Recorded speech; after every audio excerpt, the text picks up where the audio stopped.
Урматтуу кесиптештер, сиздер менен билим дүйнөсүнүн биринчи тепкичи болгондо башталгыч класстын мугалими сүйлөп жатат.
Силер менен көрүшүп жатканыма кубанычтамын. Маанайыңар кандай? Анда эмесе мен жана дүйнө сабагын баштайлы. Бүгүн мен жана дүйнө сабагынан кызыктуу теманы өтөбүз. Балдар, көңүлүңөрдү төмөнкү сүрөткө бурам. Бул сүрөттөрдөн силер кандай байланышты таптыңар? Сүрөттөрдөн эмнени көрүп турасыңар? Ооба, бул сүрөттөрдөн силер капчыкты, электрондук картаны жана банктын сүрөтүн көрүп турасыңар. Силердин оюңарча булардын кандай байланышы бар? Ооба, балдар, туура айтасыңар. Буларды акча байланыштырып турат. Эми бул сүрөттө эмне болуп жатат? Балдар, бул сүрөттө кыз сатуучудан эмнени сатып алат? Ооба, балдар, туура айттыңар. Бул кыз азык-түлүктөрдү сатып алат. Биз күнүмдүк жашообузда күн сайын акча менен мамиле кылып, азык-түлүктөрдү, кийим-кечелерди, турак жайларды сатып алабыз. Илгери акча жок мезгилде алгач адамдарда алмашуу болгон. Мисалы, бир койду бир каптанга алмаштырышкан, же болбосо бир уйду бир нече каптанга алмаштырышкан. Мындай алмаштыруу адамдарга ыңгайсыздыкты жараткан. Себеби алар узак жол жүрүп барып, анан кийин өздөрүндө болгон нерсени өздөрүндө жок нерсеге алмаштырып келишкен. Андан кийин монеталар чыккан. Металлдардан акчалар жасалган. Аларды сактоо жана алып жүрүү дагы коопсуздукту жараткандыктан адамдар кийин кагаз акчага өтүшкөн. Биринчи кагаз акчаларды Кытайлар ойлоп табышкан. Кытайлардан Европалык саякатчы Марко Поло көрүп калып, кагаз акчаларды Европага биринчи жолу Марко Поло алып барган. Балдар, биздин жашообузда акча өтө чоң роль ойнойт. Биз күн сайын азык-түлүктөрдү, кийим-кечелерди, турак жайларды сатып алабыз же сатабыз. Же болбосо банк аркылуу жакындарыбыз менен акча которушабыз. Бизге көбүнчө чет өлкөлөрдөн мигранттар акча которуп турушат. Ал эми бул жактагы туугандыктар барып, банктан акчаны алып иштетишет. Ошентип акча биздин сапаттуу жашообуз үчүн өтө маанилүү курал. Мисалы, силерге ата-энеңер 20 сом берсе, силер эмне сатып аласыңар? Мектептин жанында дүкөндөн силер өзүңөргө жаккан момпо суйду же дептер же ручка сатып алышыңар мүмкүн. Ошондо силер сатып алууну жүргүзгөн болосуңар. Балдар, азыр мен силерге табышмак айтайын. Умар деген баланын чоң атасы банктан пенсия алып келиптир. Момпо суй алып жегин деп 20 сом бериптир.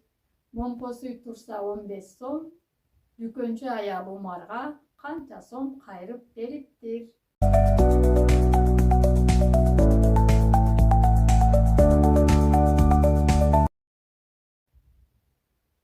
Ооба балдар, туура айтасыңар, дүкөнчү аял Умарга 5 сом кайтарып бериптир. Азаматсыңар балдар, бүгүнкү сабактан акча эмне үчүн керек экендигин түшүндүңөр. Акча кийим-кече, азык-түлүктөрдү, турак жай, таттууларды, оюнчуктарды жана башка дагы бизге керектүү нерселерди сатып алуу үчүн керек. Балдар, бүгүнкү сабак силерге түшүнүктүү болдубу? Акча бизге эмне үчүн керек экен? Азаматсыңар, туура айтасыңар балдар. Акча бизге азык-түлүктөрдү, кийим-кечелерди, турак жайларды, момпо суйларды, оюнчуктарды, окуу куралдарын, спорттук кийимдерди жана спорттук оюнчуктарды сатып алуу үчүн керек. Балдар, силерге күн сайын ата-энеңер, чоң ата, чоң энеңер акча берет. Силер аны кандай колдоносуңар? Бир күндө берген акчанын баарын жумшайсыңарбы же копилкага саласыңарбы? Азаматсыңар, колубуздагы акчанын бардыгын эле сарптай бербей, бир бөлүгүн копилкага топтосок болот. Биз чогулткан акчабызга эң сонун китептерди жана белектерди сатып алсак болот. Азаматсыңар балдар, бүгүнкү сабак силерге түшүнүктүү болдубу? Сабак силерге түшүнүктүү болсо, күндүн сүрөтүн көтөргүлө. Сабак кимге жакшы түшүнүктүү болбой калса, булуттун сүрөтүн көтөргүлө. Балдар, жаттап алган билим эмес, амал кылган билим дегендей, ар бир сабакта алган билимиңерди жашоодо колдонушуңарды каалайм. Сабагыбыз аягына чыкты, саламатта болгула.